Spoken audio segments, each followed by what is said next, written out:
Howdy, fellas. I have returned. I missed you.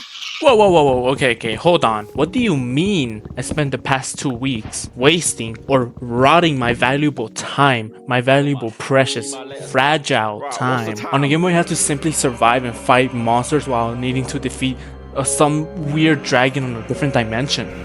Nuh-uh, not me. I was playing Pixel then. Okay. I'll stop pulling your leg. I know what you want. I know what you really want.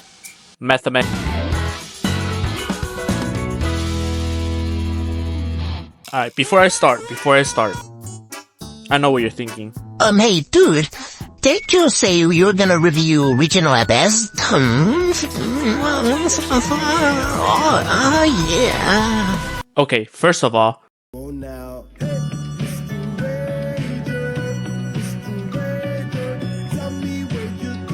second of all, I got it wrong. You what? You see, I thought it was regional at best that was gonna come right after No Fun Intended.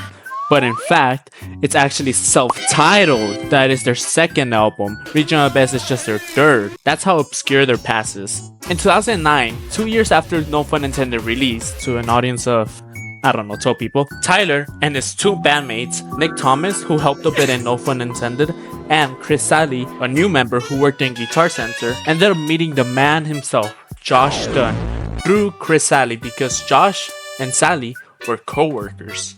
So, Chris introduced Josh Dunn to Tyler, and they both fell in love at first sight, which would end up leading to them making a baby called 21 Pilots. So, with the creation of 21 Pilots, the four band members, with the two lover boys, would go on to create their very first official album called Self-Titled.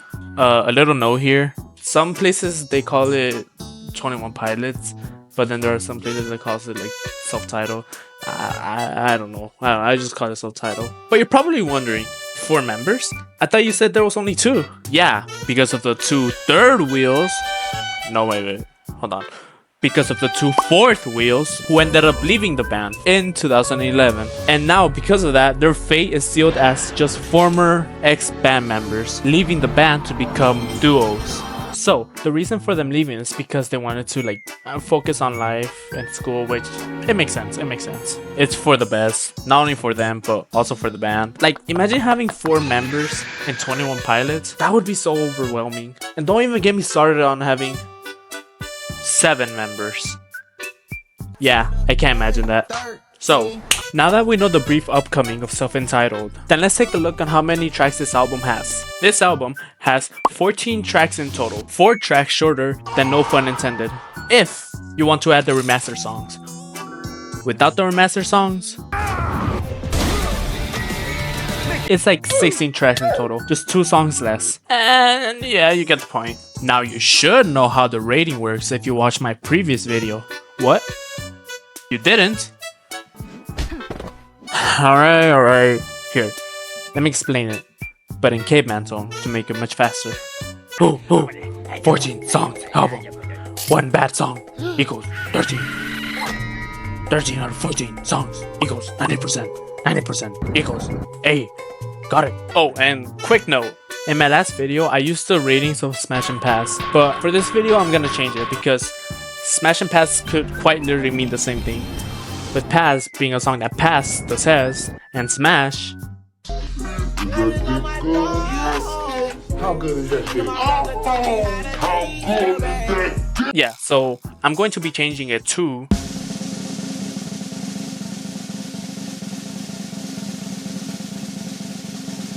Smash or Dash. Smash I'm smashing, Dash I'm dashing. Alright, let's go. Starting off this album, this was a bad way to start an album. I know. You hardcore fans are just revving up your chainsaws. But come on. You guys are really telling me this is your favorite song? I bet you most fans even forgot this song existed, or let alone forgot the name of the song, or how the song even went.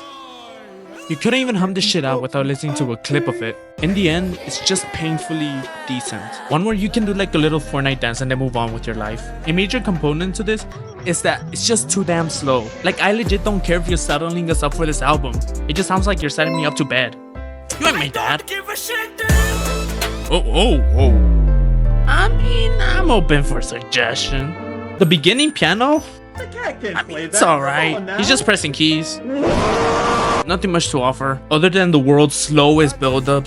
Like, by the time it finishes, I just thought that was the whole song. Damn, where are the lyrics, bro? Them lyrics come in with a surprise, like an STD virus. And last I checked, that wasn't a very good surprise neither. I just don't like how it played this good and evil type stuff with the song. You know, how the songs go like, sadness, emo, despair, voices. And then it shifts to, hi, I'm Bob. Yeah, I hate that. Well, not technically, because Ode to Sleep from the Vessel album does it infinitely better than this song. I don't even want to call it a song. I'm gonna call it sound instead. Because look, the construction of Ode to Sleep makes sense. I'm going to explain the structure of Ode to Sleep and Implicit. First, with Ode to Sleep, if you can, listen to the song and follow along. Ooh, that rhymes. This line here represents the structure of the song, and the segments are the shifts between sad and happy. Now the first segment starts off as sad, like an edgelord type of beat. But the second segment switches to a happy mood.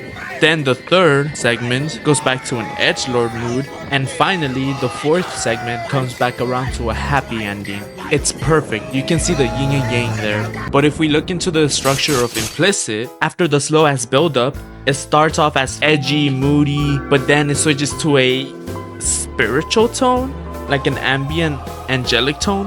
Where are the opposites there? You start off whining and nagging, and then you turn into Gojo. It doesn't fit well, unlike Ode to Sleep. So I'm just dashing away from this song.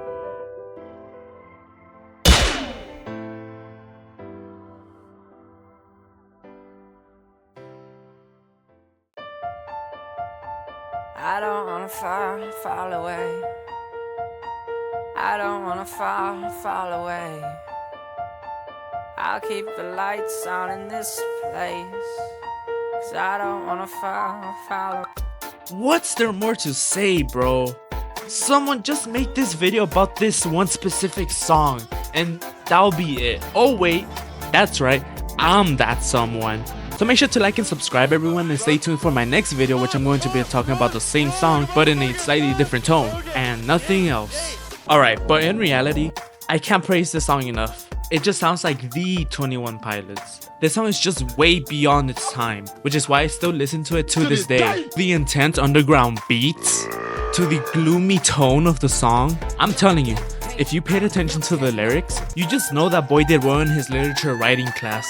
Look, when it comes to me and music, I have 3 available spots that will define the best music of all time in my taste. And despite it changing every now and then, this song somehow always manages to climb up on either of the 3 ranks. So you already know, this song is definitely going to be my top favorite. And I'm not gonna pull what I did last episode. It's just an automatic pass for me. I can't praise this song enough.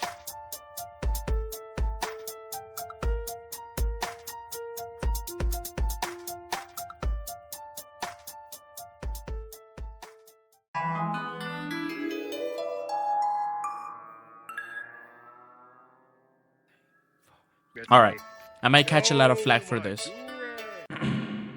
The pantaloon is pretty good. Oh, brother, this guy stinks! Yeah, the majority of this fandom hates this song. And you know, I can see why. His vocals do sound pretty goofy. I don't know, honestly. It's just a weird way to start off the song by pitching your voice like that. Like, your grandpa died. Yeah, it's pretty weird. But I'm not rating based off the vocals. I'm rating based off the vibes the song brings. Because I legit believe that you can bypass horrible sounding lyrics and lose yourself to the rhythm. You know, that's why we got you no miles. Nigga call me Indiana Jones. Feel like Soldier Boy today, so kiss me through the phone. Feel like Usher yesterday in the shower, bitch, I was bugging. This nigga really think he in Indiana, he not Indiana Jones. And I'm debating if I should say this or not. But this song makes me feel like a toddler being sang a lullaby about pirate ships. And as weird as that sounds, it's probably that piano thing that makes it sound very pirate-ish. I forgot the name of that piano. Please, I swear to God, if I find a clip of me saying that out of context, I will Mr. Beast it and hire every fucking lawyer and whatever rich billionaires use to track you down and do unspeakable things to you that will make God question why he created us. Yeah, I don't know. I just like the song. Whatever. I'll give the song a pass.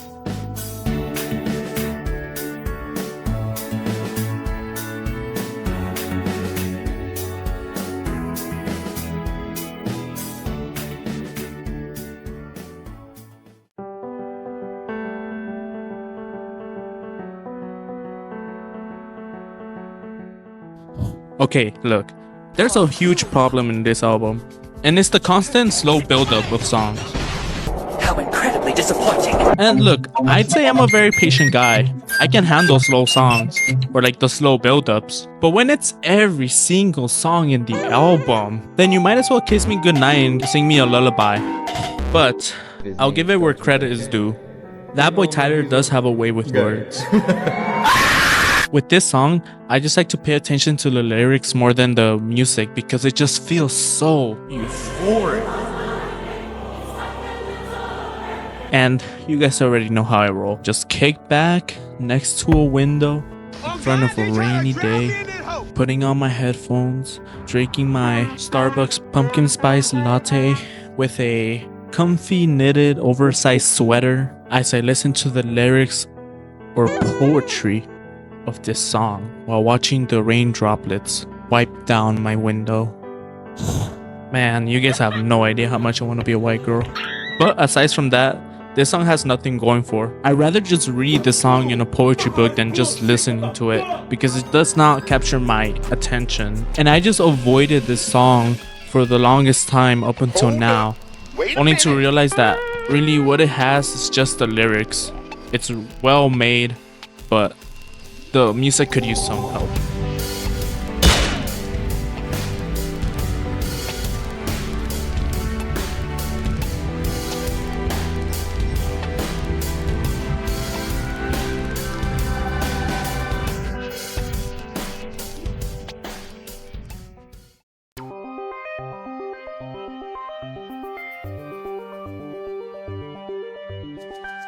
Okay, what the hell is this? A funeral? Well, I guess that's the point.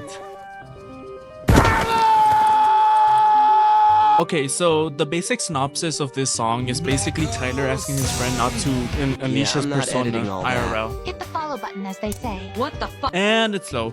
It's always slow. They're all slow. Give me a break. This song always came up as very whiny to me. I hated it with a passion. I always went out of my way to cockblock this song from my playlist. And if I could, I would be this song's worst nightmare. Like, come on, come here, man.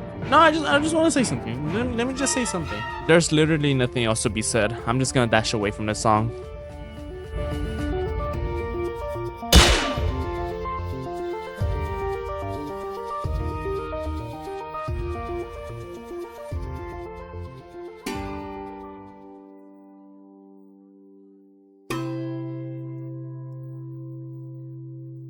I liked this song, didn't I? Sorry if I seem very indecisive. It's just that I remember back then really loving this song, but just hearing it now, so like it's gross. I don't know how to say it. I don't like it. But back then I remember just like putting it on while like playing Minecraft or whatever. It was my go-to song. It's really weird. Like, you know that saying where like your cells die every 7 years or so and you become a whole different person? Yeah, that was probably the case. My kid cells probably died and then the adult cells arrive and we're like, damn, this shit sucks. Time to erase that shit immediately. Yeah, I don't know. Also, wait, hold on. Wasn't it called A Match Into the Water? I don't remember it being called A March Into the Water. This is gonna be some sort of Mandela effect, like the fucking Bearstein Bears being the Bearstein Bears, the Kit dash Cat being a Kit Cat instead. Fucking sweet tarts into retards, like come on. But yeah, there's not really much to say. In the end, it's just gonna be a very hard dash for me.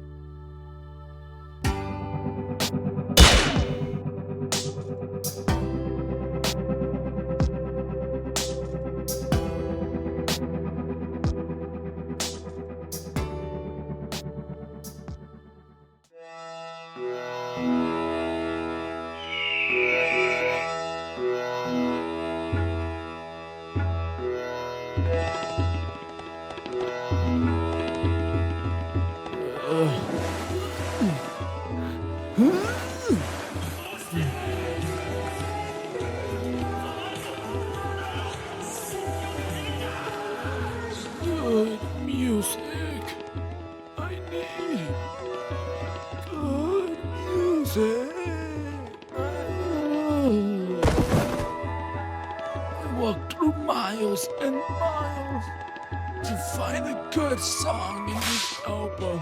I can't keep going any longer.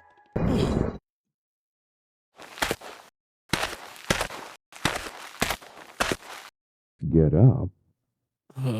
Get up now, my dear son. What?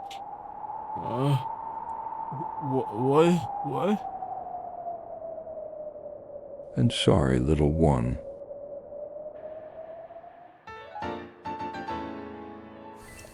What? You've heard me, little one. This whole time I've been mistreating you by giving you songs that are complete. Dookie. Yeah, no shit. I shall rewrite my errors to compensate you by letting you latch on and feed on my nutritional teats.